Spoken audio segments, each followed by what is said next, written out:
Hey, how you guys doing? This is your boy KLA, Cloud the Wanderer. And yeah, I have a special treat on a Sunday afternoon, and I'm here with Tina Nawrocki. If I'm not Nawrocki, Nawrocki. Very close. Nawrocki. Okay.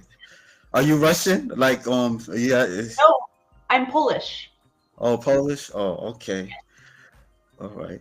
Well, she said to talk about how she got started in animation, and she has a short film on the works about the a mermaid, the mermaid of Right. Warsaw. Yeah, Yes. the Legend of Warsaw Mermaid. Yeah, and yeah, it's an honor of talking with you. You know, you can please tell us how you got started in just drawing or animating and what Sure. leads. Yeah. I grew up, so I was born in Poland during communism. And so in 89, we decided to immigrate to Canada. And I currently live in Canada. I grew up in Montreal and now I'm in Ottawa. But I have an older sister, and I don't know if you have any siblings, uh, but she was perfect. Like you have an older sibling who does everything perfectly. She was beautiful, smart, and excelled at everything, from math to art. Everything she did was good. The one thing that I was slightly better than her was art. And so when I started drawing, I was a little bit better. And I was like, oh, okay, so this is my thing. Like, this is the thing that I'm good at. So I was obsessed with drawing from a very young age. I think my first drawing ever was a donkey when I was like 3 years old or 2 years old. My mom still has it in an album. And then I started taking it seriously, like my art, at age 8. At age 8, I was like, this is my career path. This is what I'm going to do. I was a very serious kid. And so I started learning anatomy. I did pastels and charcoal. And then I started doing oil paints at age 12. And I would draw realism, mostly horses, because I was like one of those girls who was obsessed with horses, but also 17th century warriors. I was a big tomboy.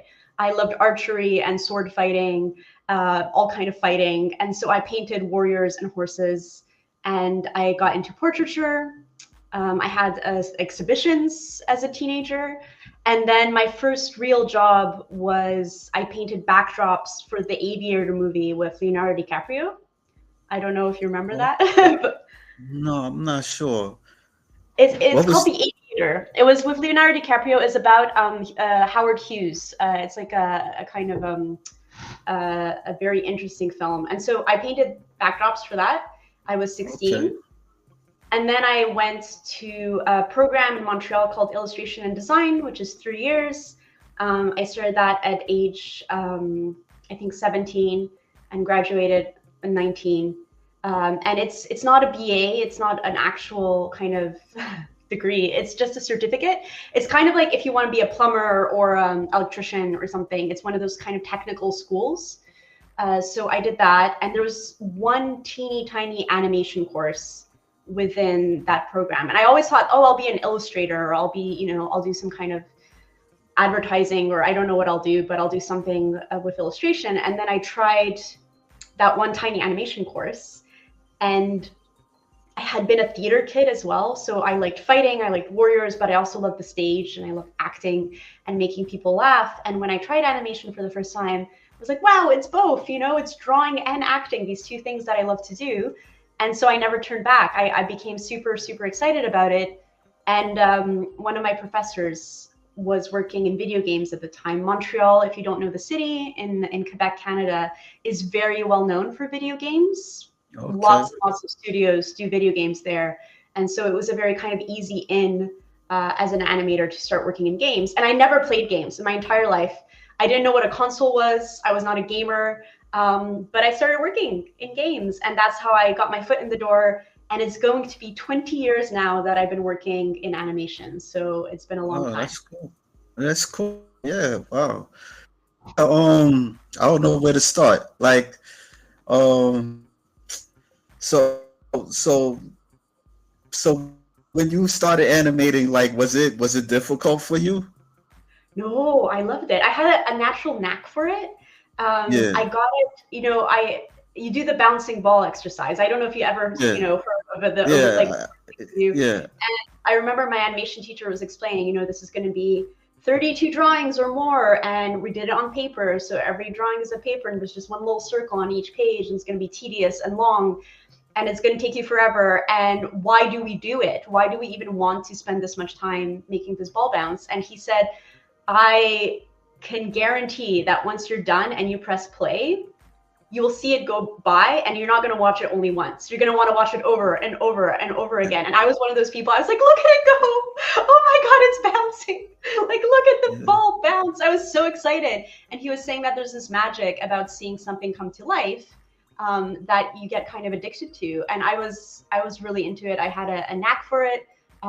Also, because I started at such a young age, people, they kept saying like, oh, you're so talented, you're so talented. But it's because I took art seriously at age 8. My mom had to sign waivers and come sit with me at like model drawing classes. I was drawing naked people by age 10, but she had to yeah, sit in the room with me because it's like they wouldn't allow a child to do it, right? But I was like, I need to right, learn anatomy. I need to draw, from life. And so she was like, okay, well, I'll read a book in the corner and you go draw. So my parents were very, very supportive of that. And so by the time I started animating, I already had about a decade worth of practicing anatomy and drawing. And, I had a very good knack of drawing. So animation actually came pretty quickly. And obviously I had a very good teacher. He was very encouraging. And then I basically, after that one class, started working. So all my other learning happened on the job. And then I right, kept trying to learn on my downtime. So I signed up for some online courses with an amazing mentor called Samantha Youssef. Samantha is a Disney animator. She worked at the last kind of right before they closed down Disney 2D. So she worked on Princess and the Frog and Tarzan 2 and a bunch of stuff like that. And she opened up an online school. And so I took all her classes, which were some of the best courses I've ever taken in animation. I took night classes at Concordia University. So I work full time, 9 to 5, and then go to school 6 to 10 p.m. I never finished that degree, but it was called film animation. So I was doing even more animation, trying to learn more. So I was kind of learning as I go, while making money, to pay the bills because I was living on yeah, my own time. And so I had to make enough money to pay the bills, right?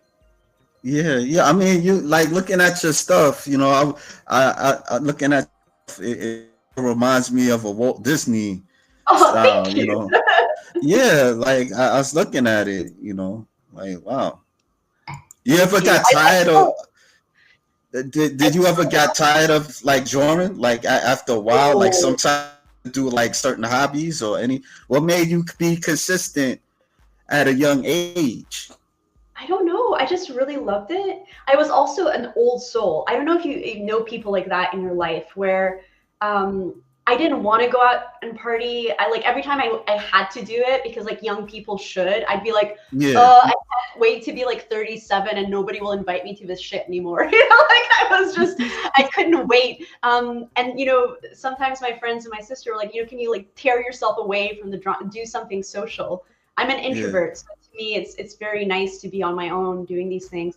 And I don't know, I feel like if you find your passion that early and it just stays with you, it just never grows old. I've never grown tired of drawing. I still have the urge. I still, as you saw, like I still love drawing. That was yeah, those drawings we do. I work for a studio called Petty Karma, and it's all remote. And we yeah. have this thing on Fridays where we just draw drawings. We have a theme. That was portraiture, obviously. So I collect a bunch of fun photographs of different people, and we all draw Right. it together. And there's different times, so you have between 1 minute to like 10-minute drawings, and you get to just Right. like draw them for fun. And we just hang out, we chat and we draw. So we're still drawing for fun, even though we do it as a job all day long as well, right? You never like applied for a job at Walt Disney? So when I was coming into my professional career, it was a weird transition in Yeah. animation. Right. So 2D had just closed down at Disney. It used to be that there was a school here in Canada called Sheridan College where every graduating year, a guy from Disney would come with like 15 green cards and just pick the best animators and hire them at Disney. Like it was that Okay. easy. Like they would just scoop people up, and that's how it like they would start their career in LA. Whereas I was on a weird transition phase where Pixar was getting really popular. The last, Disney movie, Princess and the Frog, had come out, and it wasn't a success. And so everybody was kind of turning away from 2D, and I didn't want to do 3D animation. This is like, and I know, beef onto 3D animators. Bless you. I'm glad you're doing what you're doing, but it's not something that I love. I tried it and I was like, I can't do this. This is not for me. And so I really wanted to do 2D animation, and I was really stubborn because everybody was telling me like 2D is dead, nobody will hire you, there's no more Yeah. jobs. Disney was not hiring 2D animators. You could get maybe a job as a storyboard artist, but not as an Yeah. animator. Yeah. But I weirdly stuck to my guns. So the first 8 years of my career was working in games, and that was 2D animation. A lot of it was puppet animation. So it was, in Adobe Flash, as it was known then, where you're like drawing some stuff, but mostly you're moving puppets around. But my passion was, old school hand-drawn paper animation. And I Mm. was like, well, that time has passed. It's too late. Nobody will hire me to do this, but I really love it. So 8 years into my career, I quit everything. I had a very well-paid job. I quit it, and I went back to school as a mature student to Sheridan College in it's close to Toronto, Canada, and it's in Oakville. And so I went there, spent all my savings. It's a 4-year program. I only did 2 years and then I quit. I quit all the programs. I never graduated anything, but I had 2 years, and I was a student, and I just did everything on paper. Yeah. Whatever assignment we had, I was going back to hand-drawn frame by frame animation because I loved it so much. And I was like, I don't care if, nobody hires me to do this. I just want to really tap into this passion. And then I quit after 2 years because I ran out of money, and I put all those exercises up on a blog. I had no online presence at this point. I didn't know that was a thing. Instagram was still very just like, people taking cute pictures Yeah. of each other. It wasn't very an art platform at the time. There was ArtStation, but I wasn't a part of that. And then I made a little blog and put all the paper animation that I was doing at school. And that's how MDHR got in touch with me. They found the blog, and they're like, we see you do paper animation. Would you like to work on Cuphead? And can you do a test for us? And so I did a test, and they're like, you're hired. And that's how my life completely changed. So sometimes it's good to stick to your guns and stick to your passion and just do what you really love. And then it ends up working out for you. So there you go. Well, you better than me, because we're a little similar, but opposite. I wasn't always passionate. I always was kind of soul searching. When I was a kid, I wanted to do animation. A lot of times, and I don't know, like somewhere down the line, I just didn't really stick to it, but I would draw all the time. I was like in an art program school, art, like one of those like home art schools where you do assignments, and you send it to the art instruction school. Yeah, Cool. I graduated from that, but it didn't really turn out the way I wanted to turn out. The outcome of it. And I've taken like animation courses, but it was just two. It was one, I started off with traditional, and one was stop motion and stuff. Mm. Yeah, that was it. I mean, I like, as far as animating, maybe I'll at times I'll like play with stuff on Adobe Animate. You Yeah. know, yeah. Yeah. So I Wait, was. Flash. Yes. Animate. Yeah. I think it's weird. There's a lot of, it's not easy. That's one of the things with especially hand-drawn animation. It's really hard. And Yeah. so it's not an easy thing to get into and to stick to. You have to be very, very kind of hard on, and you really, really go for it in order to get better. And one of my teachers, this was Samantha again, who told me, what's weird with, if you're not doing stop motion, or if you're not doing 3D, you have Yeah. these two skill levels, right? You have your drawing, and you're going to try and improve your drawing and your drawing and your drawing and your animations here. And then you have to try and improve your animation, your acting, your timing, all that kind of stuff. And then it's going to get better, but your drawing is lagging behind. So now you have to work on your drawing to get better. And so it's these two skill sets, which you have to keep on top of both of them. Otherwise, it's going to be off, like something's going to not match up. So you have to keep working on both of them, which makes it a lot harder than, you know, somebody who does 3D, where they're just working on timing and acting and all, you know, all those things. They can just focus on that. Whereas we also have to be amazing draftspeople. We have to draw everything. We have to know anatomy. We have to get better and better at that as well. So it's Yeah. not. I'm also one of those very, and I know I'm rare, not many people are like that. I was extremely focused at extremely young age, and I still am. I find it easy to focus. My sister has a bit of, you know, attention deficit, even though she's really good at stuff. She has you know, where it's harder to focus on something. And I Right. know many people struggle with focus, whereas I don't. I'm pretty darn good at it. And a lot of it is luck as well. And they don't tell you that. You can be extremely skilled, extremely good at what you do, and if you're not at the right place at the right time, it might not happen. You know, your career might not take off. You might not get the good projects. So there's a huge luck component as well into, you know, making it in our industry, which we Yeah. don't talk about much because it's I call unfair. it a bless. I call it a blessing. I don't call it luck. You know, not everybody can do what you're doing and be able to just focus. You know, that I mean, your artwork is very beautiful. Like, at what point, you started like doing your own thing Yes. besides like working with companies and stuff like that? Yeah. Yeah, I'm working on my own film, which is so exciting. I'm directing it as well as animating it. So I'm working with two other animators, but I'm going to animate most of it. I'm working with a team.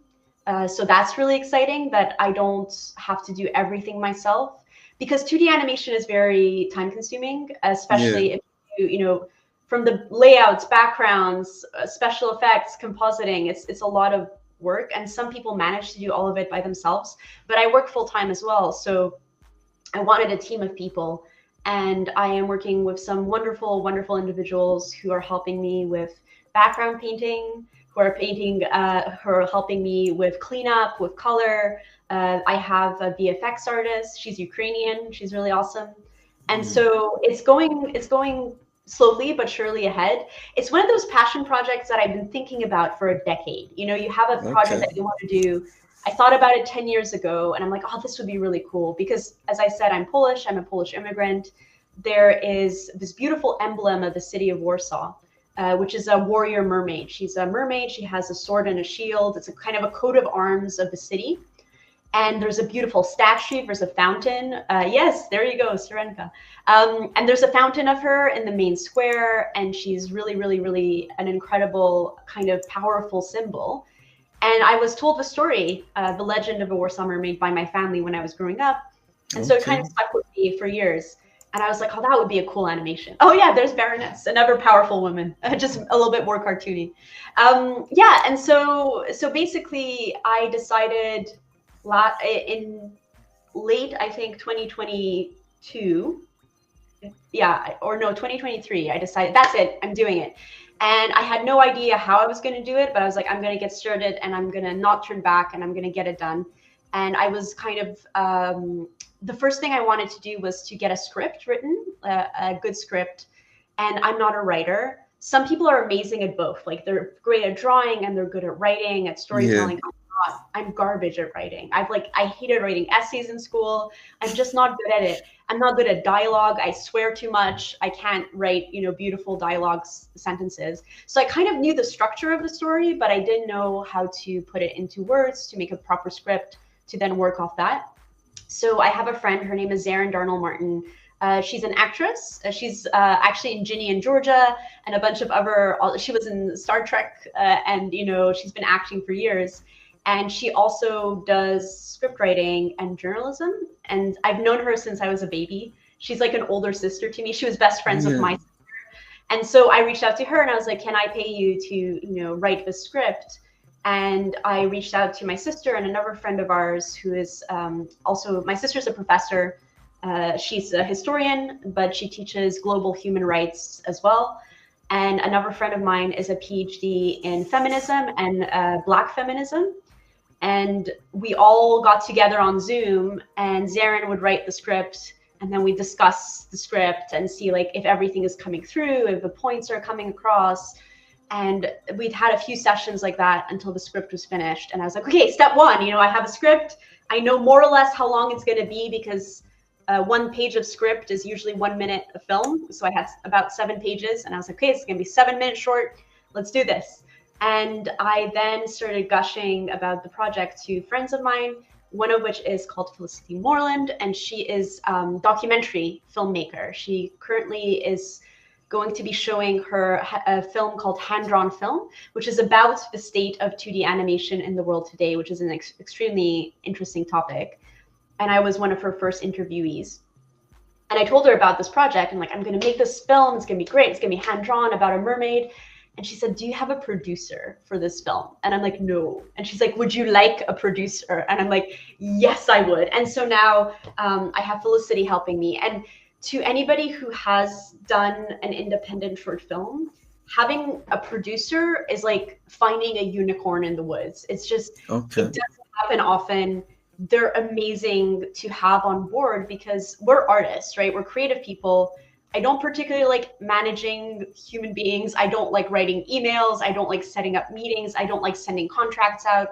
Whereas Felicity does all of that. She does all the paperwork. She reminds me stuff, like let's circle back to this person. Let's follow up with this person. Here's a contract to sign. Here's a meeting to go to, do all the stuff.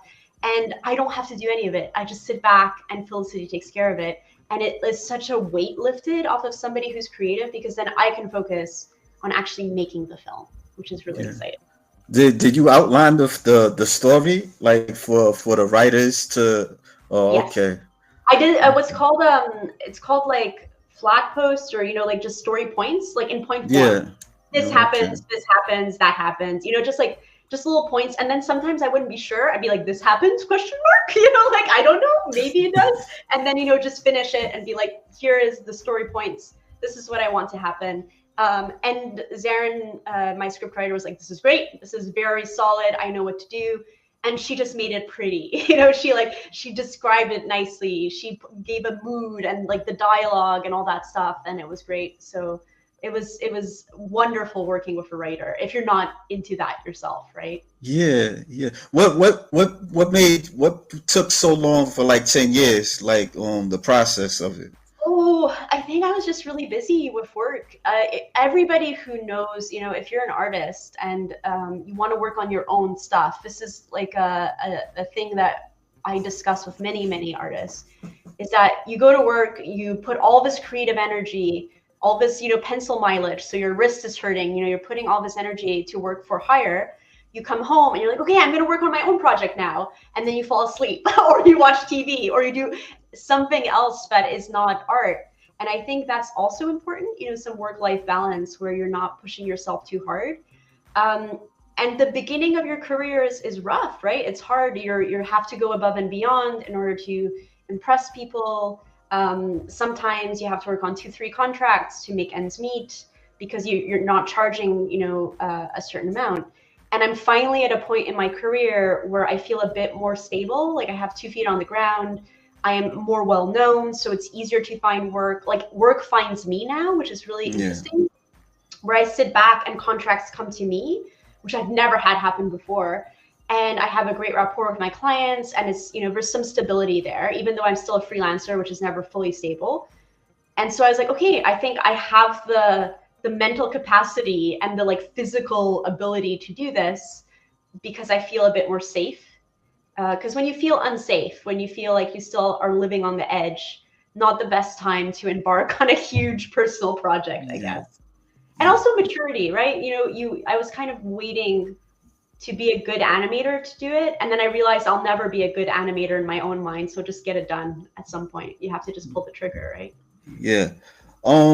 Like when you was growing up, you didn't watch like animations, like cartoons or stuff like that. You had a favorite. What was your favorite one?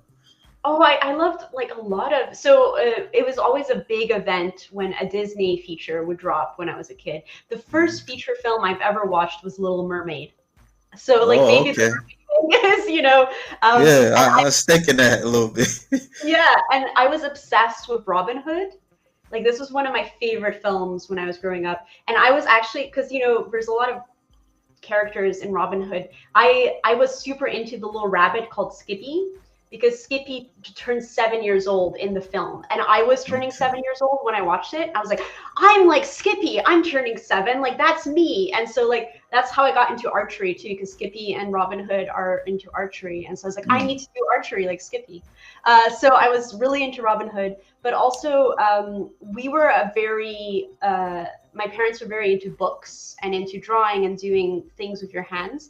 So TV was not like very frequent. We had 2 times we were Okay. allowed to watch TV like during the week. One was like Friday after school. There was like one show that we were allowed to watch, and then Saturday morning cartoons, because everybody was asleep and I would wake up and I was allowed to watch that. And Mm. so I love, there was like Winnie the Pooh was like on at that time. There's so many like beautifully animated cartoons that were, it was there was, a bit later where it was Clone High and stuff like that. But I remember the really old ones, like the old Cartoon Network stuff, the Pink Panther, like all these. Yeah, I remember that. Yeah, it was really, really lovely. And so obviously I was immersed into that, and then of course Disney was a big part of our lives. Like, every time a Disney movie dropped, it was like an event. We were immigrants, so we didn't have a lot of money, but they would Yeah. always save up in order so like the whole family can go and see the new Disney film. And then when I got a bit older, I got into Studio Ghibli films, so anime. And I watched Sailor Moon as a kid as well. Like that Yeah. was me. I watched a little bit of that. Oh, watched a little bit of that. Yeah. So no, I was surrounded by animation, but for some reason I never considered that as a career path. I just Yeah. loved it. I didn't think like, oh, that's what I was going to do. I really thought I was going to be a painter. Like, I was going to be a Okay. traditional portrait artist or like a traditional painter. And only later, and when I was 18, 19, that's when it kind of was like, wow, this is acting as well as drawing, and I can do it. And that's when the dream started. So it was actually, art was very early, and animation came kind of in my almost 20s. I was like, this is it, this is something I really want to do.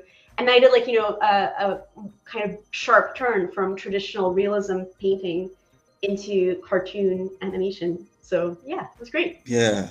I did. When you start doing like taking the classes, you start realizing animation and drawing. Yeah, It's separate things. It's like you have to know how to make things move. Where you draw, you have to draw the anatomy or draw like objects and stuff like that. So yeah, it's not yeah, and I think very. it's a feeling, because I told you I took those night classes once I started working in Yeah. animation. And I had, people who are older than me taking those classes who are amazing at drawing, like very good drawings, Yeah. but couldn't get animation. Like they just didn't get the feeling. Like everything turned out really stiff. There was, they would overthink each drawing instead of just letting it move. And so not every artist I feel can be an animator. So I was quite lucky that this is something that I really felt I can do, and I was into it, and I got the basics pretty quickly. And so I feel, everybody should try it, but it's not for everybody. Yeah, yeah. Well, we could showcase some of your stuff. Sure. Yeah. I was looking at some of this video that that that you did. Let me see. I'm not gonna play everything, but I'll play a decent amount. Hold on. All Hi right. everyone, my name is Tina. I'm a 2D animator and concept artist. I've been working in an industry for 16 years now, and I'm best known for my work on the video game Cuphead and Cuphead DLC. I've also worked on other independent animation films, like Jasper J. Pumpkinhead for Brian Kessinger.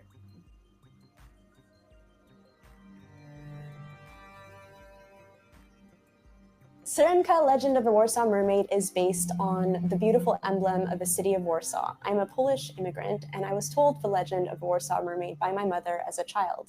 So this film is loosely based on the version I was told growing up. However, I'm making the film my own. The story follows a beautiful mermaid who sings to protect the people of Warsaw, in old-time Warsaw before it was a city while it was still a fishing village. Together with a bar matron, they are confronted by a young fisherman. Together, they have to join forces to fight the prevailing sexism that surrounds them. I've been dreaming of making Syrenka for 10 years now. I think it's important to tell this story at this moment in time for various reasons. In the historic overturning of Roe versus Wade in the United States, women's rights to bodily autonomy are being torn apart. Same thing in my homeland of Poland. The government has been constantly attacking the very limited rights to bodily autonomy of the women of Poland. There has been protests in countries around the world where women have to stand up for themselves. I want Syrenka, the image of a warrior mermaid holding a sword and shield, to be a new emblem for the fight for women's rights and equality. When I was just starting out as a young animator, there was a huge shift from 2D animation to 3D animation. But I was so passionate and in love with 2D animation and the hand-drawn look and feel. Everybody told me, the 2D animation world is dead, you have to do 3D animation. And I did try. I gave it an honest go, but it's just not my thing. And against everybody's advice and against my better judgment, I decided to pursue 2D hand-drawn animation aggressively and did every single project I could do on paper, traditionally the old-fashioned way. I am passionate about this medium and I want to revitalize it by making my own short film, Syrenka, on paper, drawn by hand. Yay! Yeah. So it's very How long did it take you to just draw that? Like, I mean, to do the drawings, like and working on the project. The kind of a test shot, the shot of the mermaid that's swimming, that was done in kind of almost a panic because I was considering doing a crowdfunding campaign a bit later in production when we have like more things to show. And whereas Felicity was like, no, we're going to do it now. We have to do it at the beginning so that we have a kind of budget to get the film going. And so I was like, okay, I really want to have something hand-drawn to show the feel of the mermaid. And I'm like, I'm just going to do a shot of her swimming, just a test shot, you know, do a little swimming thing. I watched some videos of seals swimming underwater and, you know, just to be like, okay, like nice movement. And I animated that in just like several days. I was like, let's do this. So I went through it and I animated it as quickly as possible. There was a second, you kind of showed a still frame from it of Syrenka giving a flower to the audience. Yeah. That was during the campaign. I also did that in a few days where I was like, it's an animated, shot just to be saying thank you for everybody who donated to our project. And yeah, so like I can do it really fast when I want to. I am not normal. Most people take a lot longer, but regardless of my speed, it's still taking a long time to do the film. It's 81 shots. So 7 minutes, still 81 shots. That's a lot of shots. And I have to do it on weekends or after work. And I'm exhausted and tired. And so it takes some time. I do have the help of 2 other animators, which is absolutely brilliant. So there's a 2D animator called Jana Bogdaniewicz. And she is in Poland currently, and she's from Belarus originally. And she wanted to do a shift in her career and focus more on 2D animation. And she's been, you know, doing her own stuff, but trying to get a foot in the door. So I'm actually working with her at Petty Karma. She's a cleanup artist. So cleanup artists are the ones who do the nice, pretty final lines, and the animators do the rough movement. And so I hired her to help me out on my film. She's doing the things that I didn't want to do so much. So there's like crowd shots. Nobody likes a crowd shot. It's when there's, you know, a lot of people on screen doing things. And we have several of those. We have pub scenes. So there's a bunch of fishermen drinking in a pub. And so I didn't want to do all the background fishermen, you know, there has to be people in there to make it look busy and look alive. So Jana is taking over a lot of those fisherman shots, which makes me super happy. And I'm also collaborating with a second animator called Elena Velasco, and she's Spanish from Spain. I've worked with her on several projects. We met on Space Jam: A New Legacy when we were both working on that feature film. And now she's working on another feature, but she's also doing one sequence in Syrenka to help me out. So I have a little bit of help, but it's still most of the animation's up to me. So I'm hoping that if we get more funding, I can take a few weeks off work and just focus on my film, which would be amazing. Imagine if I had 2 weeks, you know, just to do nothing else and just to work on this film. It would be amazing. So it's not complete. So how much more you have to do to complete it? So I mean, pre-production, the stuff you have to do before you can even start animating does take a lot of time. So we found all the voice actors, we had recording sessions, we recorded all the dialogue. that alone, finding the right people doing it, going through all the audio, that takes time. I have my layout artist, so the person who draws the backgrounds, and I have a background painter who are working on it, and that's like, I think 3/4 done. We still have like one section that needs backgrounds, but it's moving forward very well. And of course, then you have rough animation, you have cleanup, you have color, you have shading, and then compositing, and then you have the music. So you have a soundscape, so like sound effects and like, just the feel of the sounds. Then you have like, dialogue and audio like that. And then you have the music. So I have a composer who's going to be working with us. So we're kind of middle, we're like, so we did pre-production, all that's done. We're in, I would say, like a third of production way. And then afterwards we'll be in post-production, where we're compositing everything and doing the music and all that. So as I said, the film is 81 shots. We have 13 of them animated. So I wish we were a bit more ahead than we are, but we're moving forward at a steady pace. So I'm hoping that if I do get more time to work on it, we'll kind of start speeding up. But it's going well. It's going well. I think it's going to be fine. It's a personal project. I'm trying to get it finished as quickly as I can, but I also want it to be very good. So I'm trying not to put too much time pressure on myself while still keep pushing it forward every single day, bit by bit. When you expect for it to be released, if I could ask you that question? Oh, I'd rather not say. Okay, I think definitely I need at least one more year, a full year, to do it.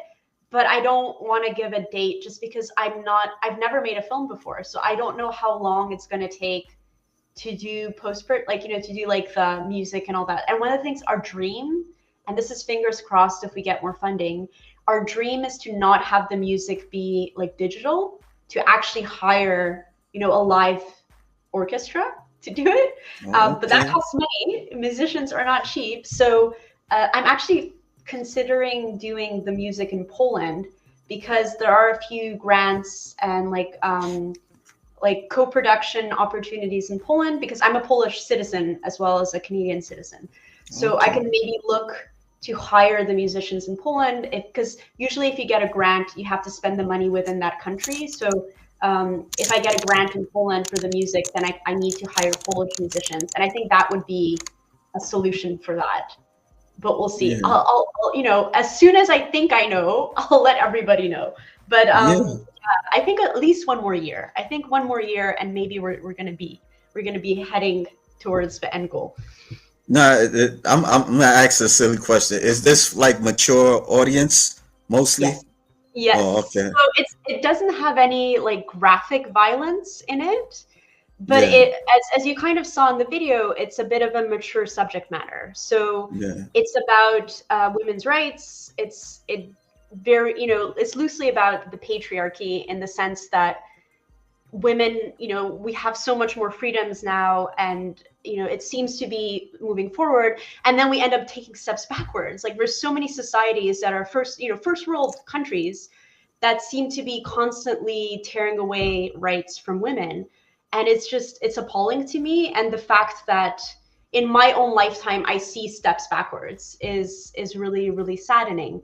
And so my film has that as the base message, is about women fighting for their own rights and saying no to abuse, which I think is very important. So no, it's not a children-friendly film. Also, if you notice, she doesn't have any bras. No. Yeah, I don't even know if I could post this on YouTube. I'll probably have to block certain things. But yeah, you'll have to blur some things. And but that is, the fact that men can go bare-chested everywhere and they have nipples as well, and it's totally not a problem. Why the hell are we so obsessed with women's nipples being evil and not allowing them to be there? Also, she's a mermaid. I don't think she has the time to knit herself a bra. Like, she doesn't care, she doesn't have social norms dictating this type of stuff.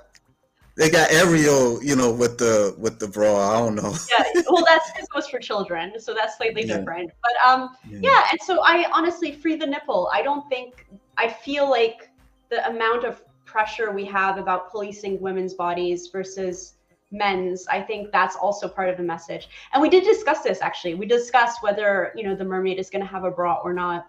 And I was like, no, I'm going to stand by it. Even though like the poster, you know, nipples are showing on the poster. And so we uploaded it to IMDb and IMDb said, no. So we had to blur out the nipple on IMDb. And I'm like, God damn Yeah. it. Like, you know, like this is proving my point that we still have so far to go, that a woman's breasts are so vilified, whereas a man bare chested is totally fine. Yeah, we don't care.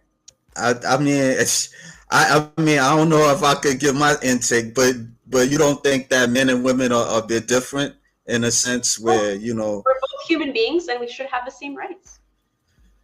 That's my take on it. um, no, I don't like I don't refute that, but I'm just saying, I just don't always see it that, you know, that there's equality there, and a lot of times, I think, you know, women kind of entertain it a bit. They kind of use the women's status a bit, and then, you know, certain things they want to say that they're equal. So I don't know. That's just I'm my not take. quite sure I understand your point. I don't know if you want to dive deeper in what you were trying to say, but generally speaking, we're all human and we should all have the same rights. I don't think, you know, one way or the other, it should, you know, like, No, I I'm think just no. Go under, ahead. you Go know, ahead. under, you know, the patriarchy, men have a lot of privilege.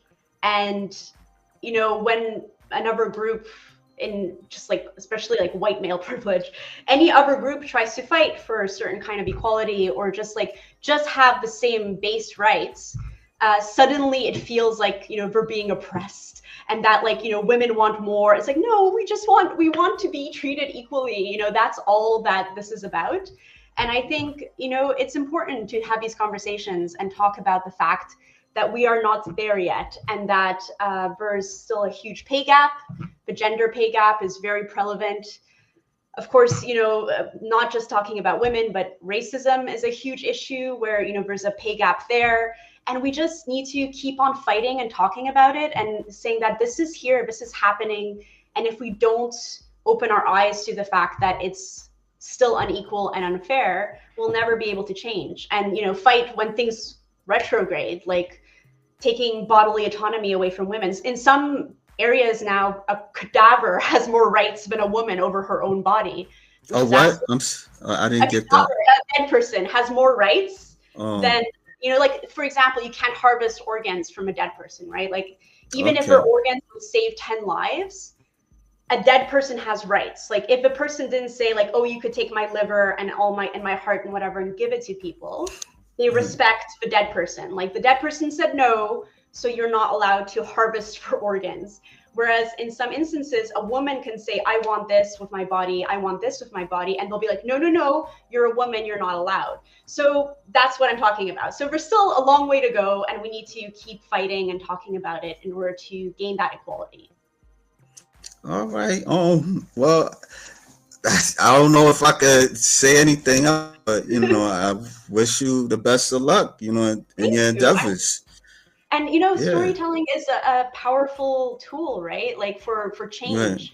Art is a powerful tool for change and to send a message. And I think, you know, especially in times of strife and times of change, artists are definitely the kind of the people who can send messages out there in a way that reaches the most amount of people. And I think as artists, every now and so often, because I love doing art for entertainment's sake. Like, one of my favorite things is to make people laugh. You know, there's a Right. huge value in escapism and entertainment and just doing something for the fun of it.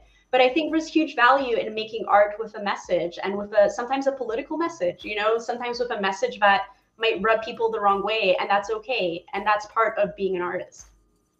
Do you want to something outside the political realm, like maybe like a little fantasy with children or something like that? Oh, yeah. Well, you know, all the things that I do, generally speaking, day to day are very, you know, about having fun. There's a really fun game that I'm working on that actually the trailer is out. So if you want to check it out, it's out there in the Okay. wild. It's called Croak. It's for Woodrunner Games Yeah. in Montreal. Yeah. I see. And it's a Hold on. fat frog. It's very cute. It's yes, there it is. It's a fat Yeah. frog print. And it's, you know, it's super entertaining, super squishy, super funny. So it's, pure entertainment value, nothing political here. It's a fat frog. Just go and have fun and enjoy the game. And I had a really lovely time working on this. I'm still working on it, by the way, but Yeah, it's it's all cool. hand drawn, beautiful hand drawn animation. The animations are done by myself and a fellow Cupheader. So on Cuphead, the original game, I worked alongside, there I am at Cardiff. So yeah, and on Cuphead, I worked with Joseph Coleman, who worked both on Cuphead and Cuphead DLC. We also did an intro for a rapper, Lil Yachty. We did like Yeah. a big, yeah, we did a big animation for him with an owl. Oh So it was yeah. both me and Joseph working on that. And so Joseph and I are working on Croak, which is really exciting. So you have a little bit of a sprinkle of that Cuphead magic in there because, two of us worked on it. So yeah. Got your Instagram. Oh, hold on for a second. Yeah, you got some pretty art, some dope art right here. Like, Thank wow, you. Thank it's you. cool. Yes, I try and share as much as I Yeah. can as I go. But yeah, so I don't know if the little Yachty thing will come up in there. This is all those like sketches I was talking about we do on Fridays. This is for all a bunch of Yeah, different. I don't want to pop up all the the new thing comes. Yeah, and then this is But I'll all this block it. a lot That's of all. mermaid stuff because this was during the campaign, so I was trying to post almost every day. We did an art Right. versus artist, there was like this countdown that I was doing with the mermaid, trying to get everybody to contribute. So it was quite the adventure. So that was my reference actually, where I was giving the flower. I wanted to show a lot of artists do reference footage, before they animate. So this is kind of the reference for the giving the flower animation. Can I ask you a question? Why do you dress like in the 50s or something? Oh, why? Like Because I love it. it's traditional. That's what I'm saying. That's what I'm trying to ask you. It's just honestly, Okay. it's. I haven't done Nah, it I for. mean, I don't see that look all the time. It's No, and it's not an easy, like the hair especially took me a while no, to look like nice. get the hair right. To be honest with you, a few reasons. One, it's eco-friendly, like because I buy vintage now. Like I buy from the 1950s. Mostly everything I'm wearing is from the 50s. And my father is an environmentalist, so both my Okay. parents were scientists when I was growing up. My All dad right. worked for World Wildlife Fund in Poland, and so it was a more eco-friendly option instead of consumerism and buying new stuff all the time. So that's one reason. Two, I have a very kind of like hourglass figure. Everybody's body's different, but Yeah. 50s things fit me so well. Like it was made for people who look like me. Like I was like, this is the Nah, era, you look nice. yeah, where everything is Yeah. fitting me You right. look like Snow. That's it. Like the Snow White look. That's what I'm Oh trying yeah, to thank you. say. But it makes me happy, and I dress like this every day. I work from home, so there's no real reason why I should be dressing up. But I just love it. If it makes you happy, like do it. I think that's like having fun with clothing and a personal style is also a way of artistic expression, right? It's a way that you can have fun with color, with pattern, and to me, it just makes me really happy. And so, if it makes you happy, why not do it, right? Nah, I'm not. Yeah, I'm not against it. I just see that.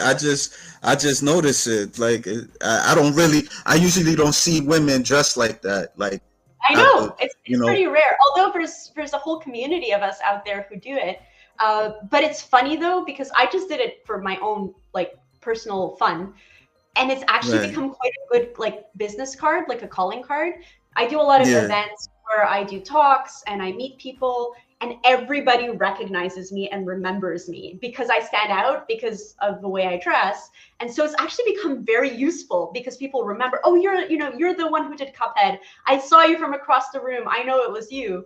And that actually has been very helpful. I didn't realize it was going to be like a superpower to enjoy a different, style, but it has. It's been very nice. So yeah. Yeah, that's cute. You don't go to like comic conventions or anything like that, like a Comic Con or So any. not Do they particularly. have comic?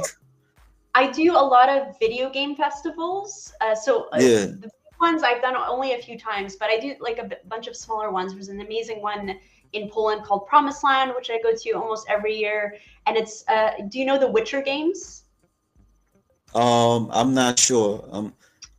So they're very popular. It was based on novels from Poland, and The Witcher. It was a Netflix series as well, but the games were extremely popular. And there's a company in Okay. Poland called CD Projekt Red who was in charge of the games, and so they help create this festival, this video game festival every year, and it's wonderful. And I try and go every year.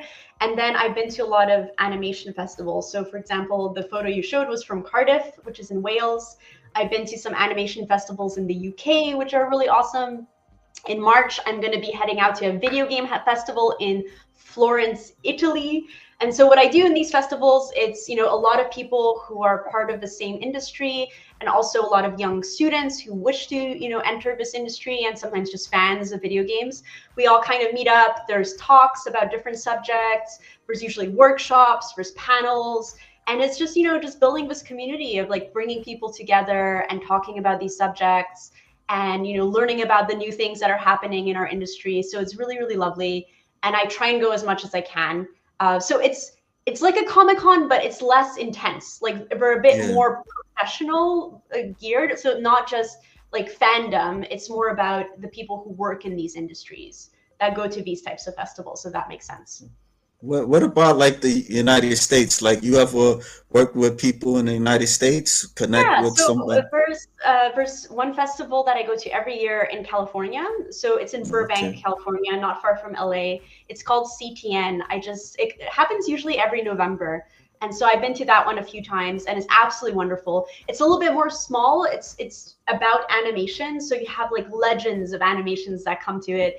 Recently, Aaron Blaise, who is an incredible animator, did his own hand-drawn short called Snow Bear. And there was like, I think the premiere was at CTN, so I got to watch that short. It was extremely inspiring. And just, meeting some other, super rock stars of the animation world, which, if you're not in animation, you might not know their names, but in animation, you're like, oh my God, you geek out when you see them. Yeah. So that's a really lovely festival that I go to. I've been to PAX East, which is a bit more like Comic-Con. It's a lot bigger. It's very overwhelming and huge. That's when I worked on, I don't know if you know Behemoth. They did Castle Crashers and a bunch like Alien Hominid. So I worked on Pit People for them. So they invited me to that festival. It was really nice to go see it. But yeah, so in the States, I usually go to CTN. If there's Yeah, any other yeah, festivals that yeah. invite me, I'm Yeah, happy to go as well. yeah. I've been to Comic Con, and that's the only thing I've been to. Comic Convention I've been to. That's it. Yeah, those I are have a friend intense. that he's yeah. It's a lot of people there. Like I haven't been there like what like almost like 13 years ago. Okay. Really, yeah. A friend kind of gave me a ticket to go, and I seen one of my old classmates. He's a comic book artist, and been doing it for years. Yeah, but I haven't been to a comic convention since 2012. That's So a long time ago. I try and go. Usually, I'm invited yeah, as a speaker, so I don't go as a guest. I go there to give a talk, teach a workshop, and that's really nice because not only obviously you get to be on stage and you get to share your knowledge, but you also get to meet all the other speakers in the back rooms. Like you usually have a little like cafe area just for the speakers, and so you meet people who are veterans in the industry that way. And then of course you get to talk to young people who are trying to get into this industry. And so I try and say yes as much as I can, but they do take up some time, because sometimes it's jet lag if you're going to Europe or somewhere far away, and you have to take a chunk out of your work day or your work week to go. But I try and go because it's just so nice to like be part of the community, to give back knowledge and to learn things from other people. And so I find them really fun. Like I really, really enjoy them. yeah. But besides your croak your croak animation and the mermaid, do you have other Yes. projects that you plan on? I'm working on 3 games currently, Oh, okay. and then I'm working on my own film.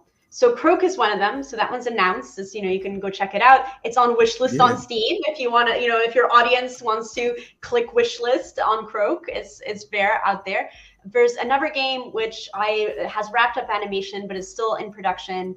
not yet announced, so I can't tell you the title or what type of game it is, but I can say it's hand-drawn 2D animation, and that one is from a studio called Petty Karma. And Petty Karma hopefully will announce their game soon. So that's another game that I worked on that's beautiful frame-by-frame animation. So that's really exciting. And then I'm working on a third game that's on paper again, like Cuphead was, for another company, which again, I'm not allowed to talk about because it's still under NDA completely. No, it's not a problem. It's cool. There's no It's announcements, nothing. But, 2D video games are a thing. Like people, want to make them, and I get the opportunity to work on them. So it's a lot of fun, and I'm really enjoying it. Yeah. I stopped playing video games, so you gotta excuse me. Maybe I'll look if it's like a short film, like your project. Yeah, I'll check it out. You'll watch that. Okay, sounds good. Yeah, but if some of your audience are gamers and are into video games, you should check these guys out.